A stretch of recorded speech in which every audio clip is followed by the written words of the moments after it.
1. De tanto ouvir minha mãe contar, a cena se tornou viva e real, como se eu houvesse guardado memória do acontecimento. A égua tombando morta, meu pai, lavado em sangue, erguendo-me do chão. Eu tinha 10 meses de idade. Engatilhava na varanda da casa, ao fim do crepúsculo, quando as primeiras sombras da noite desciam sobre os cacauais de recente plantação, sobre a mata virgem, inóspita e antiga. Desbravador de terras, meu pai erguera sua casa, mais além de Ferradas, povoado do jovem município de Itabuna. Plantara cacau, a riqueza do mundo, na época das grandes lutas. A luta pela posse das matas, terra de ninguém, se alastrava nas tocaias, nas trincas políticas, nos encontros de jagunços no sul do estado da Bahia. Negociavam-se animais, armas e a vida humana. Em busca do Eldorado, onde dinheiro era cama de gato, chegava a mão de obra, vinda do alto sertão das secas ou do Sergipe, da pobreza e da falta de trabalho, dos alugados, os bons de foice e enxada e os bons de pontaria. Pagos numa tabela alta, os jagunços do tiro certeiro tinham regalias. As cruzes demarcavam os caminhos do alardeado progresso da região. Os cadáveres estrumavam os cacauais. Meu pai cortava cana para a égua, sua montaria predileta. O jagunço, postado atrás de uma goiabeira, a repetição apoiada na forquilha de um galho. Assim eu enxergo, na nítida rememoração. Esperou o bom momento para descarregar a arma. O que teria salvo o condenado? Um movimento brusco dele ou da égua, pois o animal recebeu a bala mortal, enquanto nos ombros e nas costas do coronel João Amado de Faria vieram incrustar-se caroços de chumbo que ele jamais retirou, visíveis sobre a pele até o fim da vida, exibidos com certa relutância e alguma vaidade para ilustrar a repetida narrativa de minha mãe. Ainda conseguiu o ferido levantar o filho e levá-lo até a cozinha, onde Dona Eulália preparava o jantar. Entregou-lhe o menino coberto com sangue paterno. Sucedeu no distante ano de 1913. Eu nascera em agosto de 1912, naquela mesma roça de cacau, de nome Auricídia. Rapazola, meu pai abandonara a cidade sergipana de Estância, civilizada e decente, para a aventura do desbravamento do sul da Bahia, para implantar, com tantos outros participantes na saga desmedida, a civilização do cacau, forjar a nação grapiúna, a uns poucos quilômetros de Ferradas, nos limites de Ilhéus e Itabuna. Ergueu-se hoje uma universidade, com milhares de alunos, mas, naquele então, minha mãe dormia com a repetição sobre o travesseiro. 2. Existirá mesmo alguma lembrança guardada na retina do infante.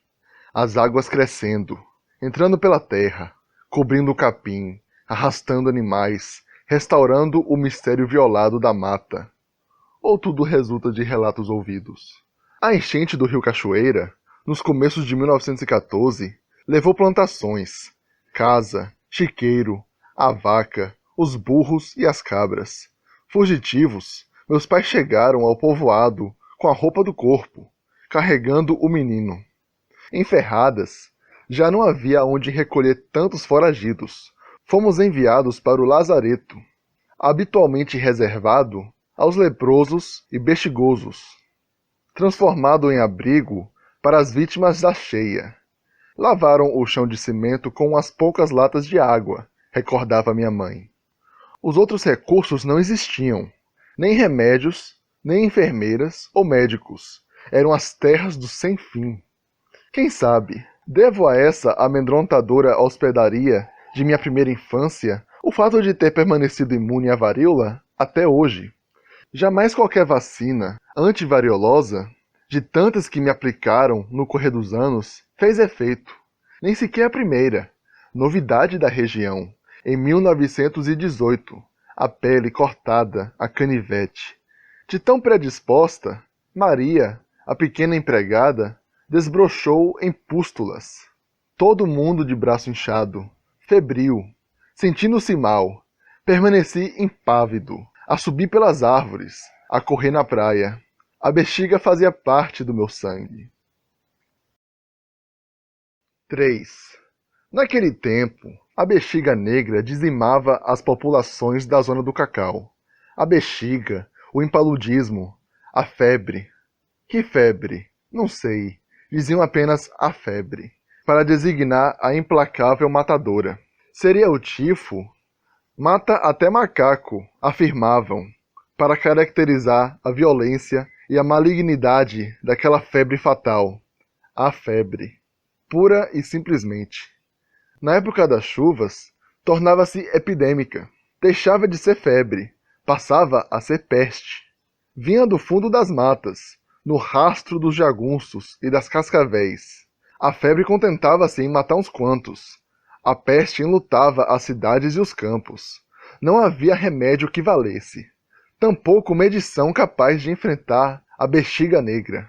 Contagiosa como nenhuma outra moléstia, as suas vítimas eram isoladas nos lazaretos, longe das povoações. Por milagre, um bexigoso se curava. Regressava com as marcas no rosto e nas mãos. Macabra visão de infância, a me fazer estremecer até hoje. Os bexigosos, metidos em sacos de aninhagem, sendo levados para o lazareto, carregados pelos miraculados, ou seja, por aqueles que, havendo contrariado a varíola e tendo escapado com vida, tornaram-se imunes ao contágio. Caminhando lado a lado com a morte, incorporado ao reduzido grupo de familiares, acompanhei de longe o transporte de um colega de escola primária, até que o carregador, com o saco às costas, desapareceu no caminho, nos limites da cidade. A bexiga e os bexigosos povoam meus livros. Vão comigo pela vida afora. 4. Da praia do Pontal, de infinita beleza, o menino cavalga em cachos de cocos verdes. Eleva-se nos ares, sobrevoa o porto e os navios, vive entre a realidade e a imaginação. Na garupa do improvisado ginete, conduz a fada, a princesa, a estrela, a esfarrapada vizinha. Nos olhos e no riso da companheira de viagem, aprende as primeiras noções de amor. A menina exerce poderoso fascínio. Dengosa e matreira, nega a ceia, foge e retorna. O pai é canoeiro. Passa o dia sobre o dorso da leve embarcação, levando gente e carga de um lado para o outro da baía, do subúrbio pobre do Pontal para a cidade rica de Ilhéus. Junto às pontes de atração, os pequenos navios da Companhia Baiana transformam-se em transatlânticos, em navios de piratas, nos quais o menino se transporta aos confins do mundo, combate e vence o terror dos mares, salva a princesa escravizada.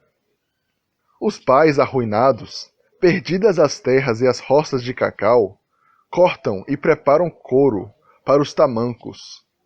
A casa pobre é moradia e oficina, mas o menino vive na praia, no encontro do rio com o mar.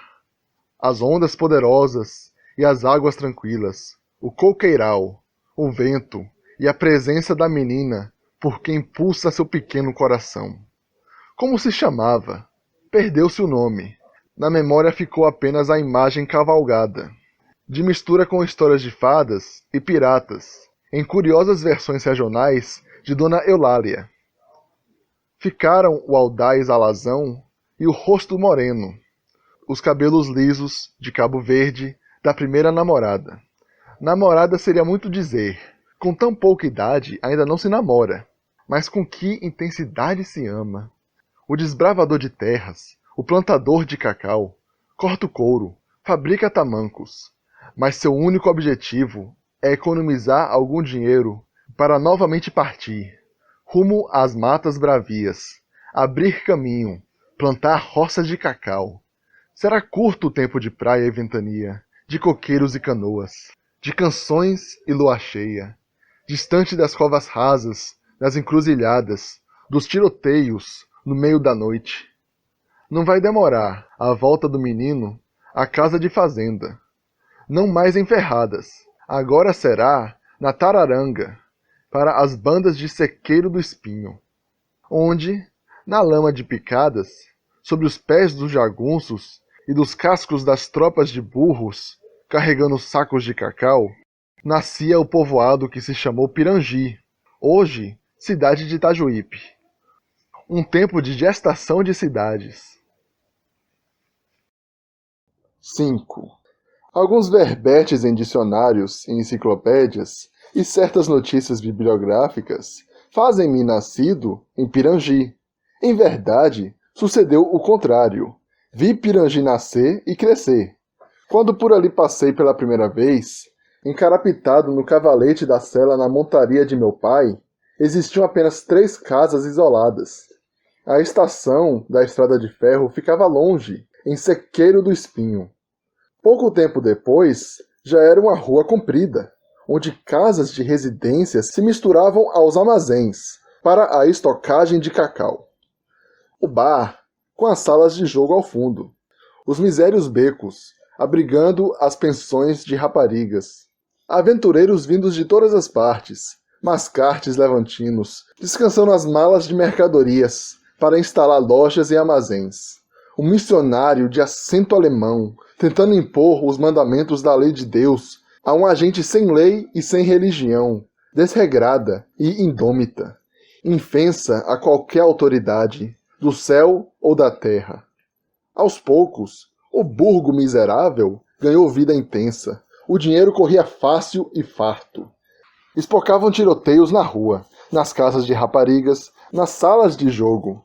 A vida humana continuava a valer pouco. Moeda com que se pagava um pedaço de terra, um sorriso de mulher, uma parada de pôquer. Cresci ao mesmo tempo que Pirangi. Assisti à inauguração da primeira loja, ao aparecimento do primeiro veículo a motor, transportando passageiros de Sequeiro do Espinho. Ali conheci os mais valentes entre os valentes, e tive meu sono de criança velado, por mulheres da vida, nos becos esconsos. 6. Memória verdadeira e completa guardo de outra cena.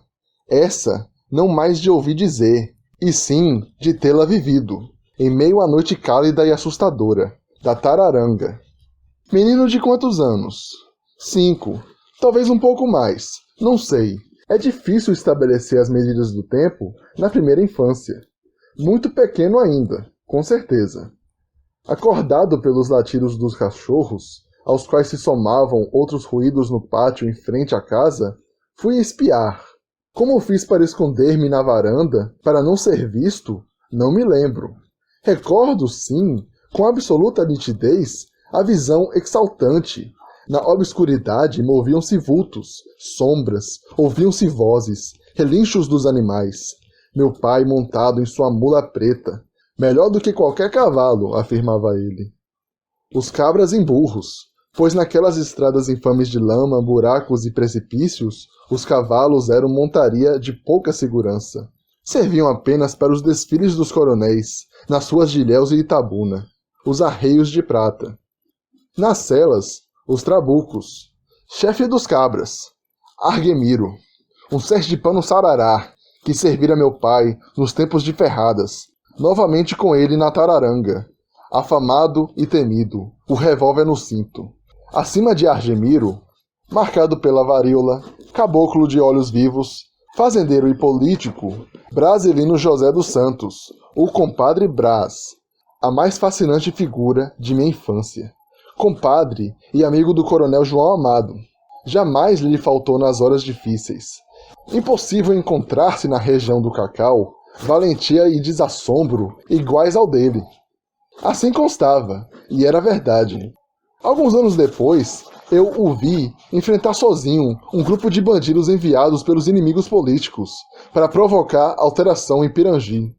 Sua simples presença na rua largou a mesa onde almoçávamos, tomou o revólver e saiu sozinho porta fora.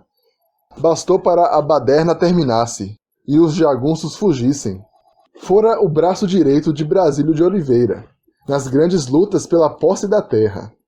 A tropa armada partiu, certamente um pequeno grupo de homens. Parecia-me um exército. Minha mãe, magra e designada, viu o marido tomar mais uma vez o rumo de Itabuna para garantir, com os amigos e cabras, a eleição de um sobrinho. Eleições a bico de pena, sob a vigilância dos jagunços. Só então, quando a cavalgada sumiu, minha mãe reparou no menino a espiar. Tomou o filho nos braços e o teve contra o seio. Mocinha devotada aos irmãos, também eles coronéis do cacau. Meu tio Fortunato, empolgante figura, pagara preço alto pelo título e pelas terras. Saiu das lutas, cego de um olho. Numa das mãos restaram-lhe apenas 2 dedos. Esposa devota ao marido, disposta e silenciosa, sem um queixume, odiava aquele mundo bárbaro do qual fazia parte. Animais e homens desapareceram na noite. Na varanda, com Dona Eulália, ficavam o menino e a morte. A morte, companheira de toda a minha infância. 7. Temas permanentes, o amor e a morte, estão no centro de toda a minha obra de romancista. A observação de Ilya Ehrenburg, no prefácio da tradução russa de Terras do Sem Fim, retomada por outros críticos, encontra sua razão de ser, suas raízes, nessa primeira infância de terra violentada, de homens em armas, no mundo primitivo, de epidemias, pestes, serpentes, sangue e cruzes nos caminhos. E, ao mesmo tempo, de mar e brisa, de praia e canções, meninas de doce enlevo. Entre Pontal e Pirangi, antevi o amor e tratei com a morte. A vida do menino foi intensa e sôfrega. Argemiro colocava o menino na frente da cela e o levava para Pirangi nos dias de feira. Uma festa, um deslumbramento. Entre os sacos de feijão e farinha, as mantas de jaba, as jacas, as abóboras, os cachos de bananas, as raízes de inhame e aipim, no meio do povo, homens e mulheres que possuíam a cor e o odor da terra. O menino ia aprendendo sem se dar conta. De nada gostava tanto como dessas idas a Pirangi, em companhia de trabalhadores e jagunços. Ampliavam seu universo e impediam que medrasse em seu espírito qualquer espécie de preconceito. A quem mais admirava, senão a Argemiro, de temerária fama, ou a Honório, um gigante negro que se repete nos meus livros, a partir de Cacau. Diante de Honório, todos tremiam. Constava que já liquidara não sei quantos. Posso garantir que era de uma bondade sem limites, de uma delicadeza sem igual. O menino teve que esperar uns anos para conhecer e frequentar as salas de jogatina, nos fundos do bar, onde os coronéis e os comerciantes árabes arriscavam o dinheiro e a vida nas partidas de pôquer. Ainda não tinha idade para cursar baralhos e aprender as regras do blefe, mas as casas de mulher-dama, essas lhe foram familiares desde a meninice, pois Argemiro, e também Honório, não saía de Pirangi sem antes demorar-se em companhia das moças nos becos perdidos.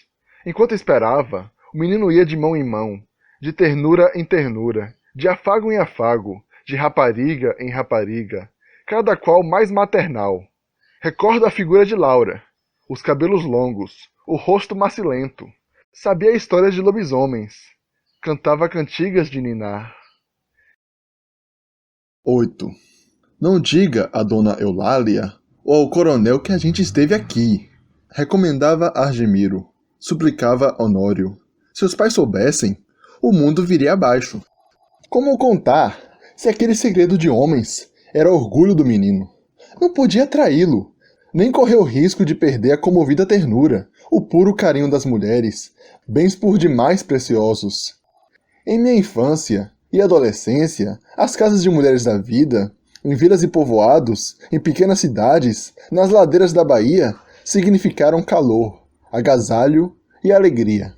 De certa maneira, nelas cresci e me eduquei, parte fundamental de minhas universidades. Nada tinha de prostíbulos. A palavra pesada e torpe não serve para designar interiores tão familiares e simples, onde toquei os limites extremos da miséria e da grandeza do ser humano. Na roça, na hora do banho, marocas, solteirona devota e carente, examinava ansiosa o sexo do menino. Nele encostava o rosto, suspirando. Foi quem primeiro o masturbou. Nas casas de rapariga, quando Argemiro ou Honório entregavam o menino aos cuidados das mulheres, nenhuma delas, jamais, teve gesto ou anelo que não fosse tão puro e maternal. Mulheres perdidas, assim eram chamadas, o rebotalho da humanidade. Para mim, de começo, foram maternais, depois amigas fraternas, tímidas e ardentes namoradas.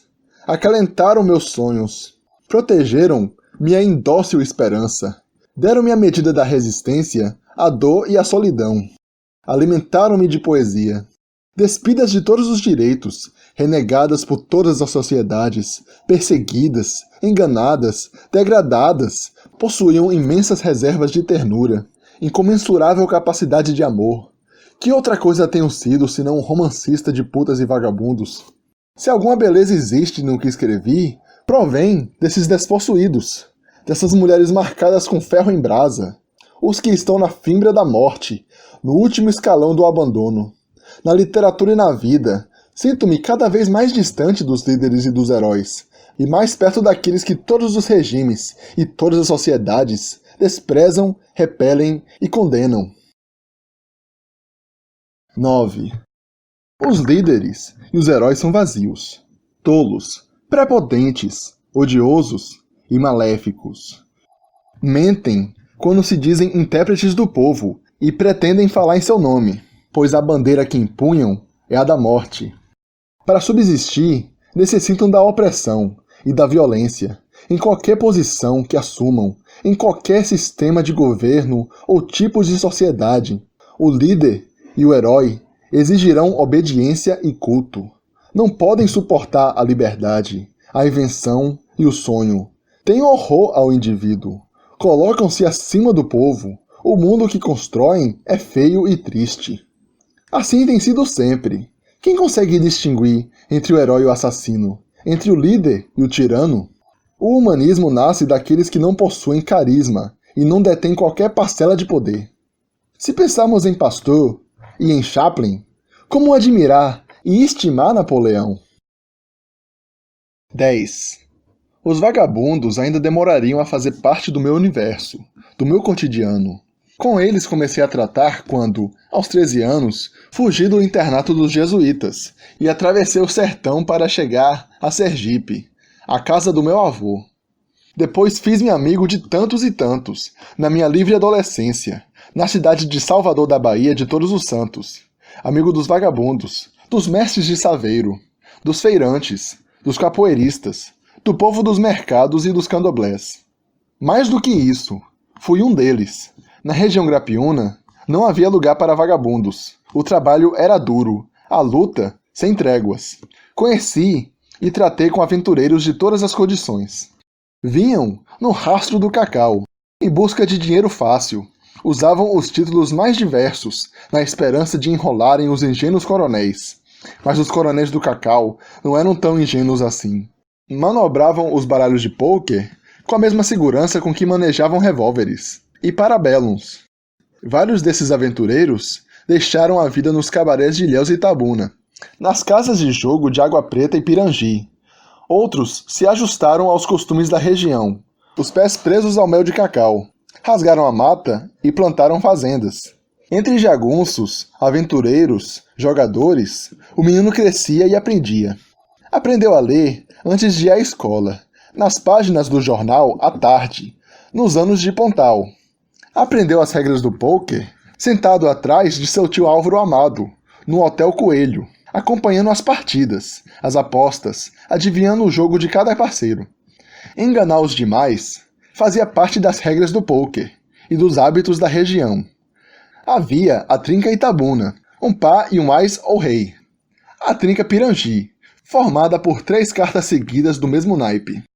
Mas era difícil ganhar na ficha, na valentia da aposta, para os coronéis de dinheiro farto. Passar um blefe exigia habilidade e consequência. Para meu tio Álvaro, não havia alegria maior do que ganhar sem ter jogo, pondo os parceiros a correr. Acontecimento pouco frequente, mas exaltante. Passei tardes inteiras peruando pôquer. Até hoje não me explico por que aqueles rudes senhores não mandavam embora o menino curioso e inquieto, interessado no jogo. Tio Álvaro acarinhava minha cabeça, piscava-me o olho. 11. Os personagens das obras de ficção resultam da soma de figuras que se impuseram ao autor, que fazem parte de sua experiência vital. Assim são os coronéis do Cacau, nos livros onde trato da região Grapiúna, nos quais tentei recriar a saga da conquista da terra e as etapas da construção de uma cultura própria. Creio que em todos esses coronéis há um pouco do meu tio Álvaro amado. Personalidade sedutora, teve-me sempre sob a sua proteção. Dava-me categoria de amigo, por vezes de cúmplice. Irmão mais moço do meu pai, tio Álvaro, seguiu-lhe o exemplo. Ainda adolescente, veio de Sergipe para fazer-se Grapiúna. Fazendeiro, comerciante, inventando negócios, os mais diversos, sempre risonho e alegre. De todos os seus múltiplos ofícios, o jogo foi o mais constante e preferido. Podia atravessar dias e noites com o baralho na mão, namorando com a sorte, esperando o momento justo para a grande jogada. Fui seu admirador fanático, um dos homens mais agradáveis que conheci, incompatível com a tristeza. Onde chegasse, trazia a animação e a festa. Tinha hábitos curiosos e moral própria, construída à base das exigências da vida em zona tão brávia. Para velhaco, velhaco e meio, eis sua divisa, proclamada aos quatro ventos, ganhando dinheiro facilmente, mais facilmente ainda o gastando. Vivia quase sempre apertado, mas permanecia generoso ainda que, por vezes, às custas de terceiros. Gabava-se de ter sorte no jogo, orgulhava-se de acertar no bicho pelo menos uma vez por semana, mas era de opinião que a sorte deve ser ajudada, e tratava de ajudá-la. Nunca eu soube de alguém que achasse tanto dinheiro na rua. Andava olhando para o chão.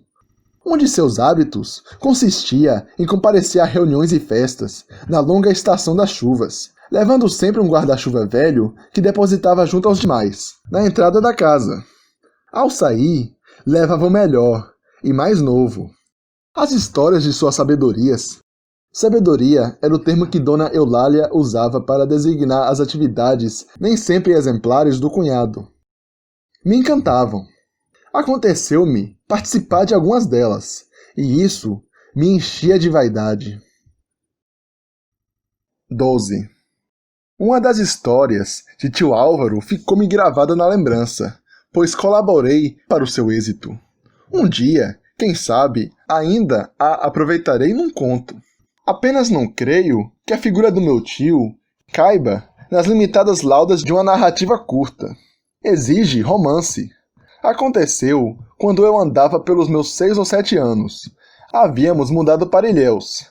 Em nossa casa, bem localizada, ao lado do Hotel Coelho, nas proximidades da praça principal da cidade, tio Álvaro estabeleceu, apesar dos protestos de meu pai, próspero comércio de água milagrosa, importada de Sergipe. Água milagrosa descoberta pouco antes, em pequena cidade do estado vizinho, nos terrenos próximos à capela de Nossa Senhora do Ô, santa responsável pelas qualidades sobrenaturais do líquido que jorrava abundante de escondida nascente no interior de uma gruta. Para atender aos rogos de uma mãe de uma criança enferma, Nossa Senhora do Ó abençoara a nascente e revelara sua existência à aflita devota. Informava o proprietário do terreno, da gruta e da nascente. A criança bebeu da água, curou-se. O milagre correu o mundo. Não foi o único, outros se sucederam. A gruta tornou-se lugar de peregrinação e o copo da vida passou a ser vendido a 100 réis. A notícia, repleta de relatos verídicos, chegou rápida à região do Cacau, povoada, em grande parte, por sergipanos. Logo, alguns enfermos partiram em busca da cura. Prova viva dos poderes conferidos por Nossa Senhora do Ó, a fonte milagrosa, regressavam livres de dores cruciantes e de doenças crônicas, algumas consideradas incuráveis. Bastara que bebessem daquela água durante alguns dias e rezassem umas quantas ave-marias. Cresceu o fluxo dos romeiros. Entre eles, meu tio Álvaro, de repente atacado por agudo reumatismo. Intolerável. Aproveitara a viagem para visitar meu avô, em Itaporanga. Voltou completamente curado do reumatismo e entusiasmado com os poderes medicinais da água tão falada. Não havia doença, fosse qual fosse, capaz de resistir a uns quantos copos do líquido abençoado por Nossa Senhora. Bom samaritano, tio Álvaro não se contentara com agradecer a santa, acendendo velas na sua capela. Desejoso de estender o milagre àqueles enfermos que não tinham condições de viagem até Sergipe, desembarcou do navio da Baiana, no porto de Ilhéus, trazendo em sua bagagem 2 latas de querosene cheias de água milagrosa, recolhida diretamente da nascente divina, além de pequena reprodução da imagem de Nossa Senhora do Ô. Ao lado da gruta, crescera animado comércio de objetos religiosos. Tio Álvaro anunciou a venda, a preço convidativo, de garrafas do inestimado produto da misericórdia divina.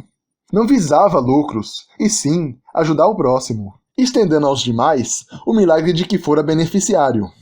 O coronel João Amado tentou impedir o santo negócio, passou uma lição de moral no irmão. Mas quem conseguia resistir à lábia e aos argumentos de tio Álvaro? Segundo ele, os poderes sobrenaturais persistiriam, desde que não esperasse que as latas esvaziassem completamente para novamente enchê-las, fazendo-o quando estivessem pela metade. Assim, haveria sempre uma parte da água milagrosa atuando na mistura, mantendo-lhe os donos concedidos pela Virgem.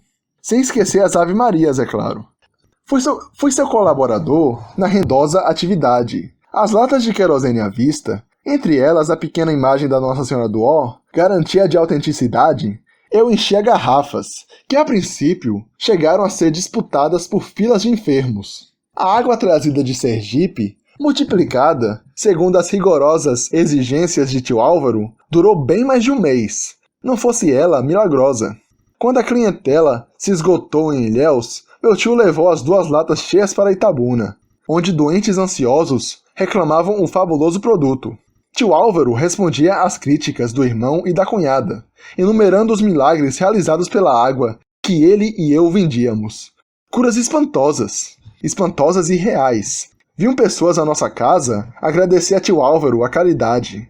Agradeça a Nossa Senhora do Ó, respondia modesto.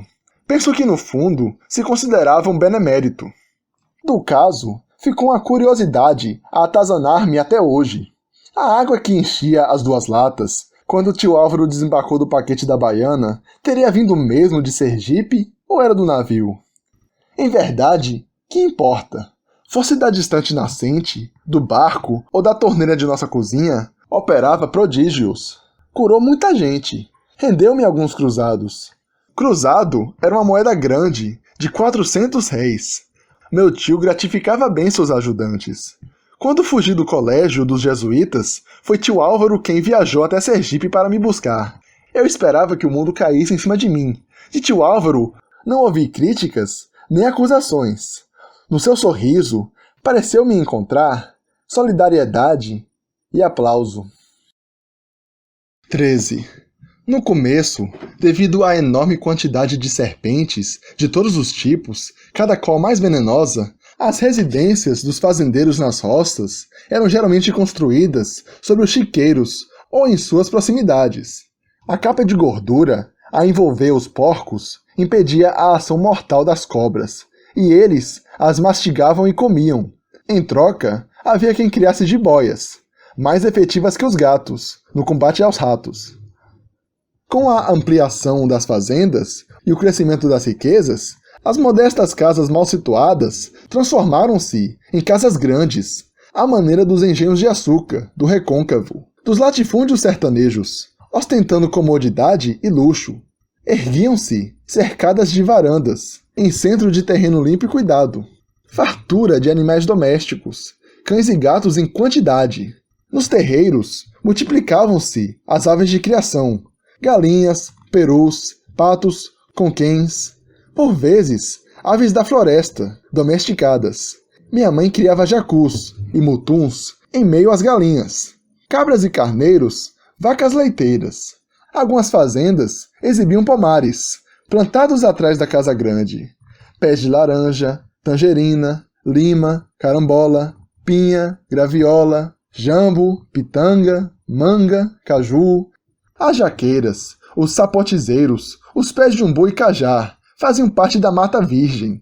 A jaca era a fruta principal, delícia para as famílias, boa ração para as vacas e os burros.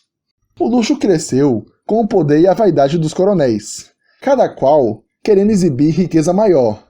Vi pianos de cauda em fazendas da vizinhança. Como fizeram para transportá-los até aquelas lonjuras? Meu pai se contentara com a aquisição de um gramofone, instrumento que deixava os trabalhadores estupefatos.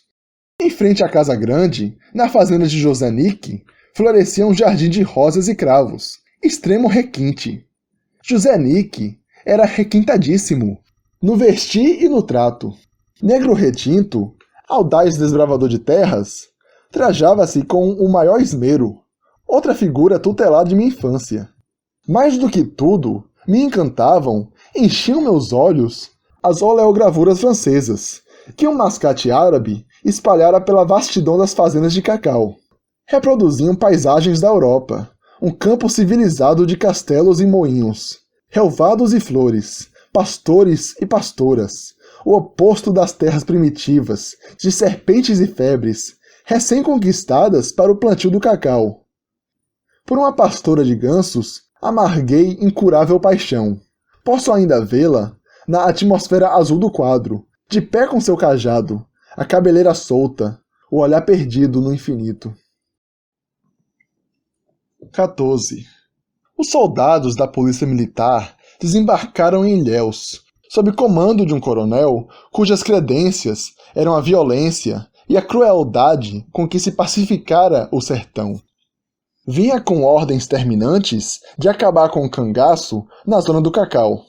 Em verdade, por detrás da súbita decisão moralizadora do governo do estado, escondia-se razões políticas. O coronel e seus soldados não pretendiam fazer prisioneiros.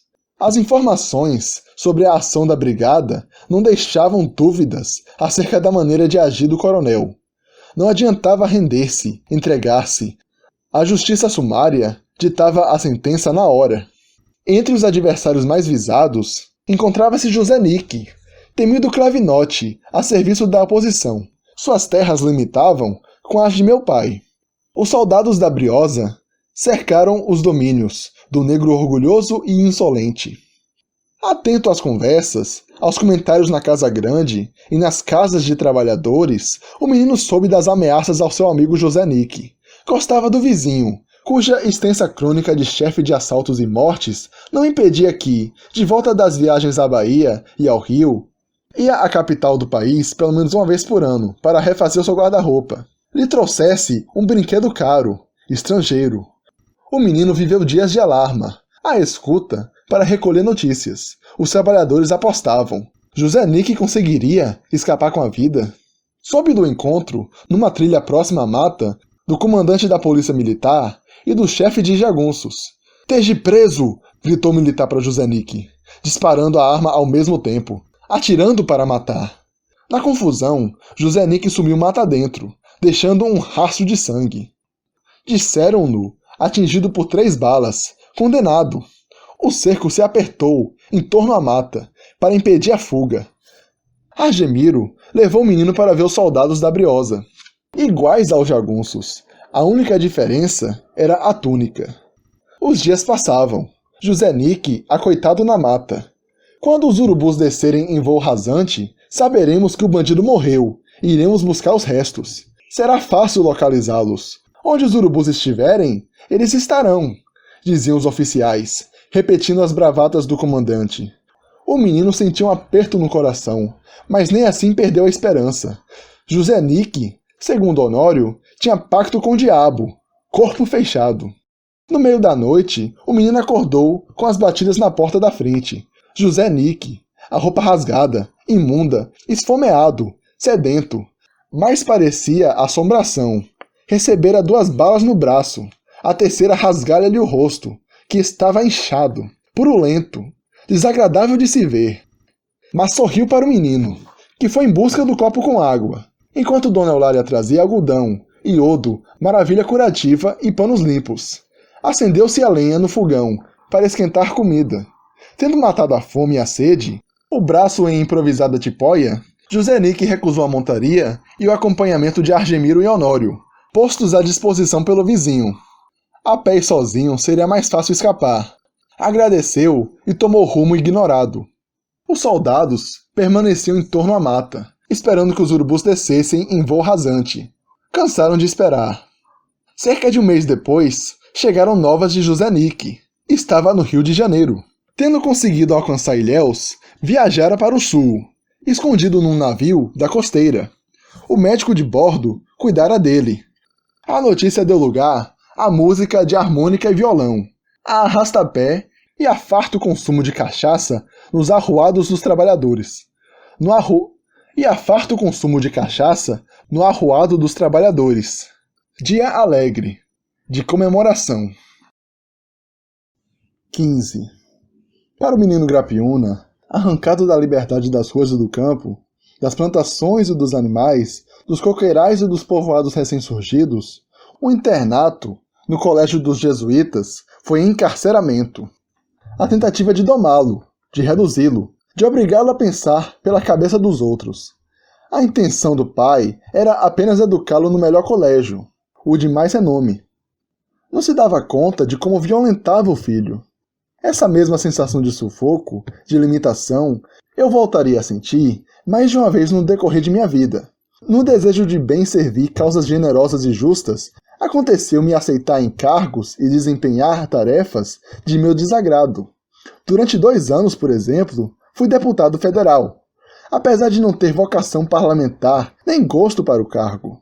Da mesma maneira, por idênticos motivos, em certas ocasiões, admiti e repeti conceitos, regras e teses que não eram minhas. Pensei pela cabeça dos outros. No colégio dos jesuítas, pela mão herética do padre Cabral, encontrei, nas viagens de Gulliver, os caminhos da libertação. Os livros abriram-me as portas da cadeia. A heresia do padre Cabral era extremamente limitada. Nada tinha a ver com os dogmas da religião. Herege apenas no que se referia aos métodos de ensino da língua portuguesa, em uso naquela época. Ainda assim, essa pequena rebeldia revelou-se positiva e criadora. A heresia é sempre ativa e construtora. Abre novos caminhos. A ortodoxia envelhece e apodrece ideias e homens. A longa e dura experiência ensinou-me, no passar dos anos, a importância de pensar pela própria cabeça. Para pensar e agir por minha cabeça, pago um preço muito alto. Alvo que sou do patrulhamento de todas as ideologias, de todos os radicalismos ortodoxos. Preço muito alto. Ainda assim, barato. 16.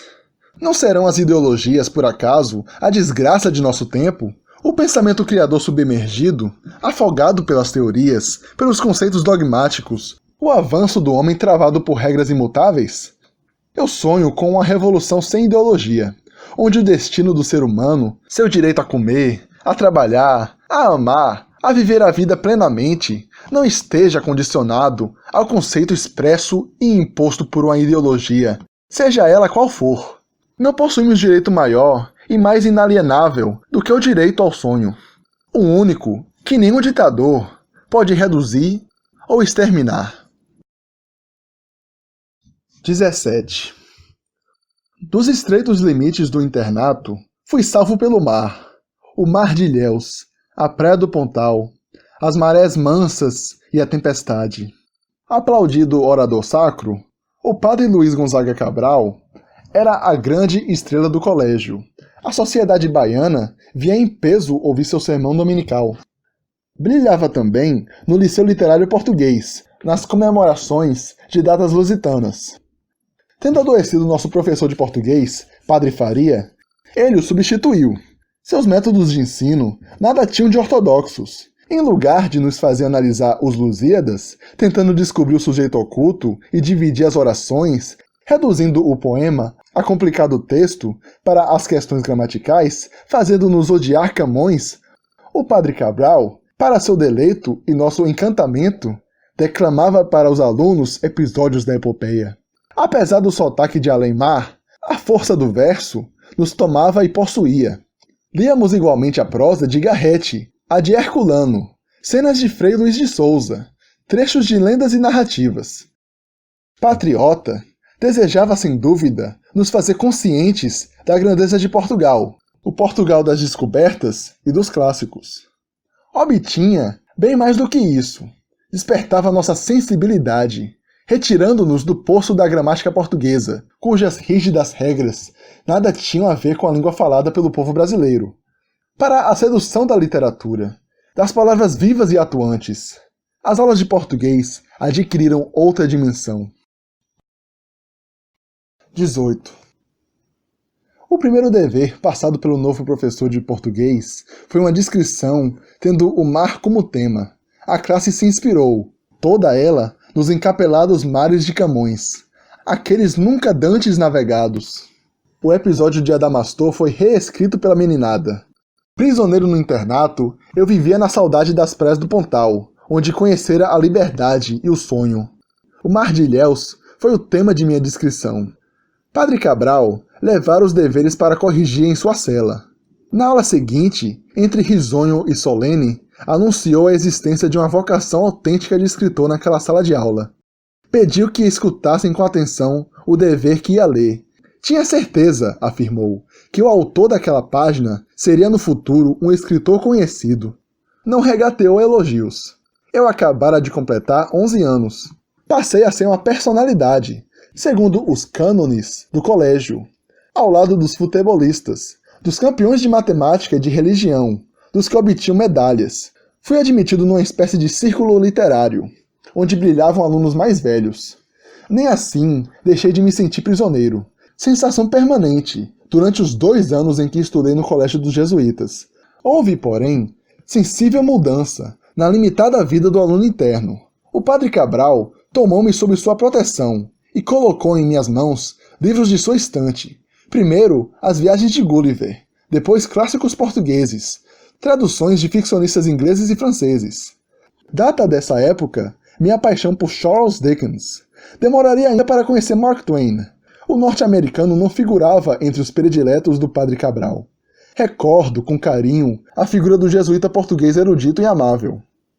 Menos por ter me havido anunciado escritor, sobretudo por me haver dado o amor aos livros, por me haver revelado o mundo da criação literária.